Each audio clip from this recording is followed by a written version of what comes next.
ज्यादा जवानों को गाजा में तैनात करने की बात की जा रही है और इसको लेकर इजराइल की तरफ से आदेश भी जारी कर दिया गया है। इसके अलावा इजराइल ने अपने 2 लाख से ज्यादा रिजर्व सैनिकों को भी बुला लिया है। इजराइल की सेना गाजा में लगातार अपनी संख्या में इजाफा कर रही है। सैटेलाइट तस्वीरों से ली गई ये तस्वीरें आपको दिखा रहे हैं, जिसमें आपको देखेगा कैसे इजराइल की सेना और टैंक का जमावड़ा लगातार गाजा के आसपास के इलाकों में बढ़ता जा रहा है। और ये तस्वीरें इस बात की तस्दीक करती है कि इजराइल की मंशा अब पूरे गाजा को अपने कैप्चर में करने की है। और इसी बीच ये ताजा सैटेलाइट तस्वीरें दर्शा रही हैं कि इजराइल के न सिर्फ सैनिकों की संख्या, उसके टैंकों की संख्या, बल्कि वो लगातार इन इलाकों में अपनी बहुत तेजी से अपने क्षमताओं को बढ़ा रहा है। सबसे पहले अगर आप नक्शे में देखें, क्योंकि ये 2025 के वो नक्शे हैं, वो मैप हैं जो आपको समझाने के लिए कोशिश कर रहे हैं। सबसे पहले अगर आप देखें, यह है 18 मार्च का वो पहला मैप जो हम आपको दिखाने की कोशिश करते हैं कि आखिरकार इस गाजा में 18 मार्च 2025 को इजराइल की सेनाएं आईडीएफ कहां पर थी। यह है 18 मार्च। और देखिए, सबसे पहले अगर आप देखें उत्तरी गाजा का इलाका, उत्तरी गाजा के इस इलाके में, यानी जो ऑरेंज आप देख रहे हैं, ये है वो आईडीएफ की फोर्सेस का जमावड़ा जहां जहां पर वो तैनात थे। उसके बाद दूसरा इलाका था गाजा सिटी, तीसरा था देर अल बलाह, तीसरे इलाके के अंदर जहां सबसे ज्यादा मौजूदगी इजराइल की फोर्सेस की थी। फिर चौथा इलाका था खान यूनिस का इलाका, जहां पर आईडीएफ की मौजूदगी थी। और फिर राफा का इलाका, यानी इजिप्ट के साथ जो लगते इलाके हैं, इसको भी इजराइल ने काट दिया था। और उसके बाद इजराइल की कोशिश थी कि इन इलाकों से धीरे धीरे वो आगे बढ़े। और उसके बाद नक्शे का दूसरा पहलू, यानी दूसरा नक्शा, दूसरा मैप हम आपको दिखाते हैं और आपको समझाने की कोशिश करते हैं कि दूसरे नक्शे के अंदर इजराइल की फोर्सेस ने धीरे धीरे अपनी मौजूदगी को कैसे बढ़ाया। यह है 25 अप्रैल का वो नक्शा जो हम आपको दिखा रहे हैं। यहां पर अगर आप देखें, धीरे धीरे ही सही इजराइल की फोर्सेस आगे बढ़ती चली गई और गाजा के कई इलाकों के अंदर उसने अपनी कैप्चरिंग शुरू कर दी। यह है, अगर आप देखें, इन इलाकों के अंदर कैसे बड़ी संख्या में इजराइल की फोर्सेस लगातार आगे बढ़ रही हैं और इनका दायरा जो था वो धीरे धीरे आगे बढ़ता गया। ये उत्तरी गाजा इलाका है, गाजा सिटी के पास, तेल अर बलाह का इलाका, खान यूनिस का इलाका और सबसे ज्यादा राफा का इलाका। यानी धीरे धीरे ही सही वो अपनी मौजूदगी को बहुत आगे तक ले जाते गए। और यही सबसे बड़ा कंसर्न था। अमूमन जब बताया गया, आंकड़ों के मुताबिक करीबन 60 से 65% इलाके को कैप्चर इजराइल ने कर लिया था। ये अप्रैल का 25 अप्रैल का मैप है। अब तीसरा मैप मैं आपको दिखाता हूं और आपको समझाता हूं कि इस समय के ताजा हालात कैसे हैं। ये देखिए, ये अगस्त 2025 का मैप है।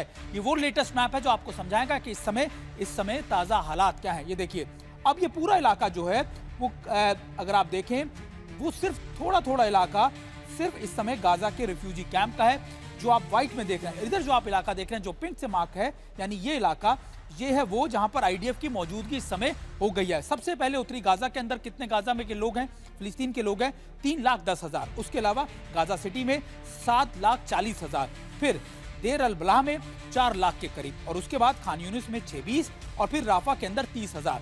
यानी जो दायरा है वो कितना ज्यादा सीमित होता चला गया, ये मैं आपको मैप के जरिए समझाने की कोशिश कर रहा हूं। ये भी दिखाने की कोशिश कर रहा हूं कि आखिरकार इस समय के ताजा हालात क्या हैं। तीनों मैप मैं आपको फिर से दिखाता हूं और ये समझाने की कोशिश करता हूं कि अगर आप बड़ी स्क्रीन पर देख रहे हो कि कैसे ये 18 मार्च का मैप है, फिर ये 25 अप्रैल का मैप है और फिर है अगस्त 2025 का मैप। इन तीनों मैपों में आप फर्क देखिए और समझिए कि इजराइल की, यानी आईडीएफ की मौजूदगी कितनी ज्यादा इन इलाकों में बढ़ गई। और अभी मौजूदा हालात अगर आप देखें कि जब शुरुआत हुई थी अप्रैल में, तब ये कहा गया था कि जो इजराइल की मौजूदगी है वो करीब सीधे तौर पर 60 से 65% है। लेकिन अब इजराइल की मौजूदगी उन इलाकों के अंदर 70 से 75% बढ़ गई है, या 80% बढ़ गई है। और ये बहुत थोड़े एरिया है जो लगातार इन एरियाज में बचे हैं। और हमारे साथ हमारे खास मेहमान भी हमारे साथ जुड़े हुए हैं। और अगर आप देखें, हम अपने दोनों खास मेहमानों का रुख करेंगे। कुलकर्णी सर, अगर जो नक्शा हमने दिखाया अपने दर्शकों को, अगर उस पर यकीन करें, क्योंकि ये नक्शा बताता है कि देखिए धीरे धीरे से ही पूरी तरीके से इजराइल ने गाजा के इलाकों में कैप्चरिंग कर ली है। क्या गाजा का आपको भविष्य नजर आता है कि आने वाले वक्त में पूरा जो आप कह सकते हैं कमांड होगी, जो कंट्रोल होगा, वो सिर्फ और सिर्फ इजराइल का होने वाला है गाजा में? धन्यवाद सुमित। ये एक $1 मिलियन क्वेश्चन। क्यों? क्योंकि आज की तारीख में चाहे हम लोग कहते हो कि पूरी गाजा पट्टी के ऊपर इजराइल अपना हुकूमत चलाने की कोशिश कर रही है, मकसद एक ही है इजराइल का। शुरुआत से इजराइल कहते आई है कि जो हॉस्टेजेस है उनके पास, हमास के पास, वो वापस किए जाए, और उसके बाद डीमिलिटराइजेशन और हमास को टोटली वहां से सत्ता से हटाना और हमास का वहां के पास कोई हथियार ना होना। उसके साथ साथ इजराइल का ये भी मानना है कि जो वो गाजा पट्टी, अब दो चीजें, एक गाजा पट्टी, दूसरा है गाजा सिटी, जिसके बारे में आप बात कर रहे हैं कि तकरीबन 7,40,000 के आसपास जो लोग गाजा सिटी में हैं। तो गाजा सिटी ही ऐसी जगह है जहाँ पे फलस्तीनियों को एक पोर्ट है, यानी कि सी पोर्ट जो है वो सिर्फ गाजा सिटी में है। और गाजा सिटी में ही तकरीबन आज की तारीख में, जैसे आपने कहा, तो थोड़े दिन पहले तकरीबन 10 लाख के आसपास, लेकिन रहने के जो मतलब वहाँ पे हालात है बहुत बहुत बदतर हो चुके हैं। मकसद ये कि आप समझ सकते हैं कि गाजा जो 351 स्क्वायर किलोमीटर ही एरिया है, जो 40 किलोमीटर लंबा, 6 से 12 किलोमीटर चौड़ा, उसमें जो गाजा सिटी है वो है तकरीबन 45 स्क्वायर किलोमीटर। जो आपका नक्शा दिखा रहा है अगस्त 2025 का, आप समझ सकते हैं कि तकरीबन 80 नहीं, मैं तो कहूँगा 85-90% तक पूरे इलाके में इजराइल पहुंच चुका है। उसके बावजूद भी हमास का दबदबा कम नहीं हुआ। उसके बावजूद भी 20 लाख लोग और कोई कहीं पर नहीं जा रहे, ना वो जॉर्डन जा रहे हैं, ना इजिप्ट जा रहे हैं, ना लेबनान में जा रहे हैं। सारे के बिल्कुल बिल्कुल कुलकर्णी सर, बात तो यही है कि देखिए इतना छोटा इलाका होता जा रहा है और इस इलाके के अंदर 20 लाख के करीब। हमारे साथ हमारे एक और मेहमान भी हमारे साथ जुड़े, संजीव कपूर सर।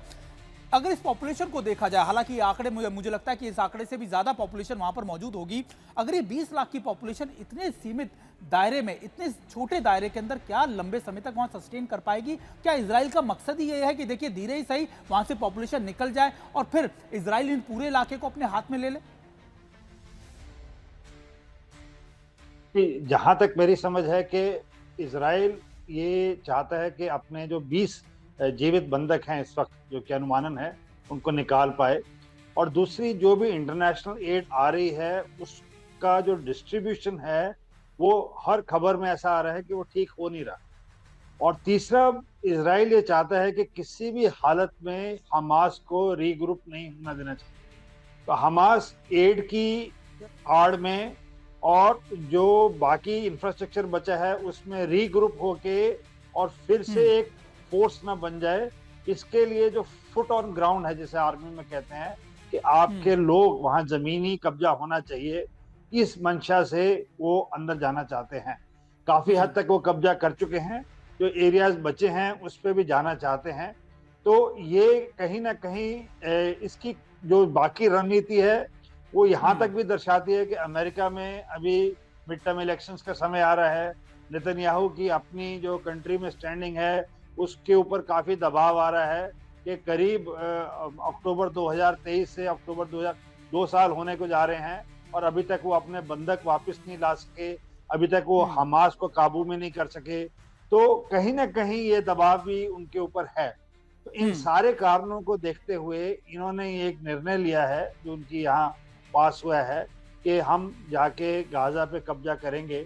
बट उभर के जो चीज ये आ रही है कि जो देश इजराइल के साथ खड़े थे अब वो कहीं ना वही उसके खिलाफ हो रहा है। संजीव सर, देखिए सबसे बड़ी बात तो ये कि इजराइल को सपोर्ट कौन कर रहा है, क्योंकि इजराइल के ये अटैक्स बहुत ज्यादा बढ़ते जा रहे हैं और शायद ना सिर्फ उसके जो आप कहते हैं दुश्मन मुल्क, बल्कि उसके साथी मुल्क भी जो हैं, यानी उसके जो जिन्होंने लंबे समय तक इजराइल का साथ दिया था, वो भी अब उसके खिलाफ हो रहे हैं।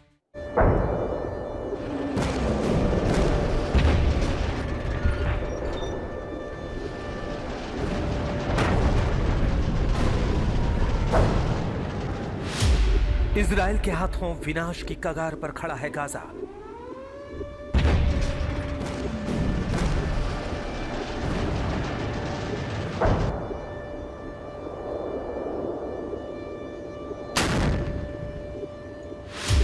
अपना वजूद खोने जा रहा है गाजा।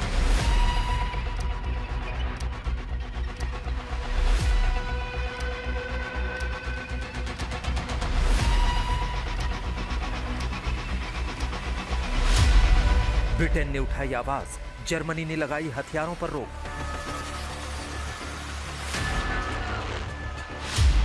क्या बंधकों के बहाने रची जा रही है विनाश की साजिश?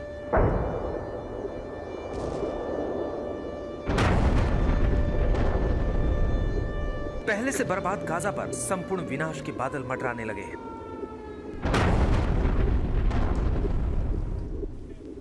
किसी भी वक्त, जी हां, अब किसी भी वक्त इजराइल पूरे के पूरे गाजा पर कब्जा कर सकता है।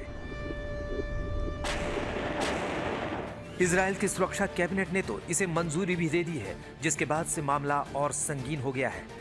पहले आपको सुना देते हैं कि इजराइल के प्रधानमंत्री बेंजामिन नेतन्याहू ने गाजा पर कब्जे को लेकर आखिर कहा क्या है। कहने को नेतन्याहू कितना ही कह लें कि गाजा पर कब्जे की उनकी लड़ाई अपने बंधकों को आजाद कराने और गाजा को हमास और फिलिस्तीनियों से आजाद कराने के लिए है, लेकिन दुनिया के कई देशों को आशंका है कि ये गाजा को दुनिया के नक्शे से मिटाने की साजिश है।